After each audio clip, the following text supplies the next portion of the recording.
আজকের বিশেষ সংবাদ মদনপুর অঞ্চলের প্রাথমিক বিদ্যালয়ের বার্ষিক ক্রীড়া প্রতিযোগিতার শুরুতেই ছাত্রছাত্রীদের মাঠ পরিভ্রমণ করে জাতীয় সঙ্গীতের মাধ্যমে পতাকা উত্তোলন করে ৪৪তম মদনপুর অঞ্চলের বার্ষিক ক্রীড়া প্রতিযোগিতার শুভ আরম্ভ হয়। খেলার মধ্যে নৃত্য পরিবেশন করে দর্শনার্থীদের উল্লাস বাড়িয়ে দেয়। পাশাপাশি আগত ক্রীড়া প্রতিযোগিতার বিচারক হিসাবে যারা উপস্থিত ছিলেন তাদের ভূমিকাও ছিল অপরিসীম। খেলার বিষয়ে শিক্ষক ও বিচারক মণ্ডলীদের কি মন্তব্য তা শোনাবো বিস্তারিত। আপনারা দেখছেন ডমকল এমকে টিভি। আপনার স্বপ্নের বাড়িতে টাইলস, মার্বেল ও গ্রানাইট পাথর বসাতে চান, আপনার বাড়িকে রাজবাড়ি বানাতে চান, তাহলে আজই আসুন অঞ্জলি হার্ডওয়্যারে। ঠিকানা হরিহরপাড়া পার হাউসের নিকট। মোবাইল নাম্বার 9800968896 অথবা 9002359393।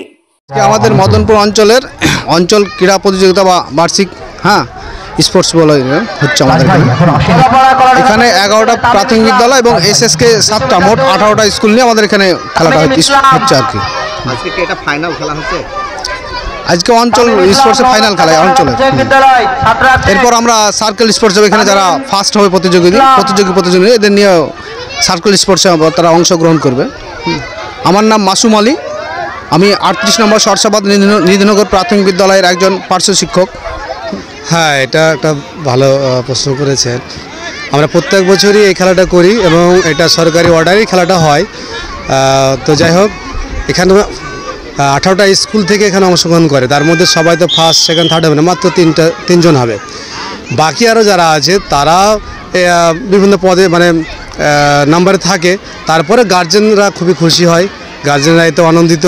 আসলে খেলার মধ্যে সুখ দুঃখ ভাগ করে নেওয়া, আনন্দ দুঃখ সব ভাগ করে নেওয়া একটা আমাদের কাজ, সেটা গার্জেন এবং শিক্ষক শিক্ষিকারা সবাই ভাগ করে নেই আমরা।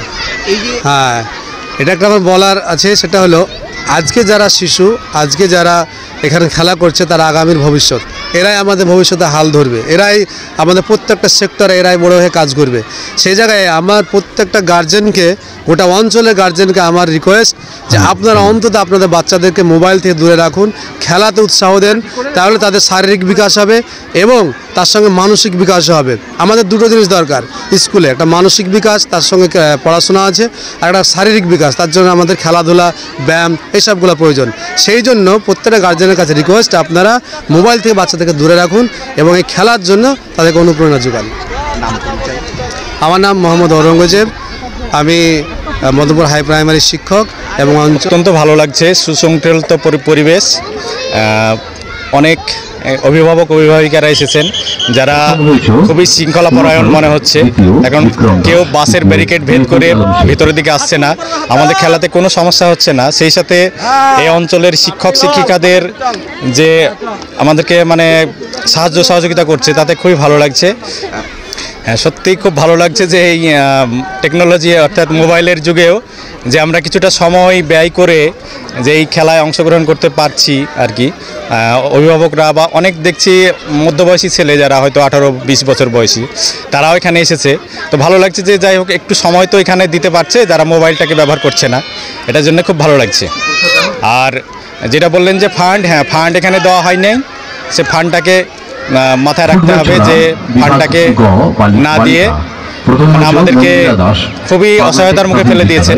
আজকে দেখুন আমাদের এখানে 44তম বার্ষিক ক্রীড়া প্রতিযোগিতা হচ্ছে, যেখানে আমাদের মদনপুর অঞ্চলের মোট 18টি স্কুল অংশগ্রহণ করেছে।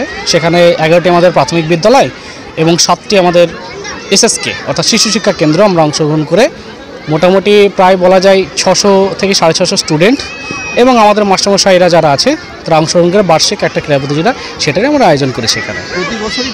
হ্যাঁ, আমাদের ওদের নতুনত্ব বলতে যদি বলি, কিছুদিন কিছু বছর আগে নতুন কিছু অ্যাড হয়েছে, যেমন জিমন্যাস্টিক যোগ হয়েছে, যোগাযোগ হয়েছে। আগে যেটা এটা কম্বাইন ছিল, দুটো একটাই খেলা ছিল, সেটা এখন ডিফারেন্ট করে আলাদা আলাদা করা হয়েছে এবং বলা যায় আগের তুলনায় কিছু কিছু ইভেন্ট জিমন্যাস্টিক যোগা আর তার সঙ্গে ফুটবল থ্রো একটা ইভেন্ট যোগ হয়েছে। এটা একটা খুব সুন্দর প্রশ্ন করেছেন আপনি। আমাদের মূলত বিগত 2.5 বছর প্রায় আমাদের স্কুল চালানোর জন্য একটা কন্টিনজেন্সি ফান্ড থাকে, সেটা গভর্নমেন্ট হয়তো কোনো কারণবশত এখনও পর্যন্ত সেন্ড করেনি প্রতিটা স্কুলকে। কিন্তু আমরা তো কচি কাঁচা নিয়ে থাকি, এরাই আমাদের ছেলে মেয়ে, এরাই আমাদের স্বপ্ন।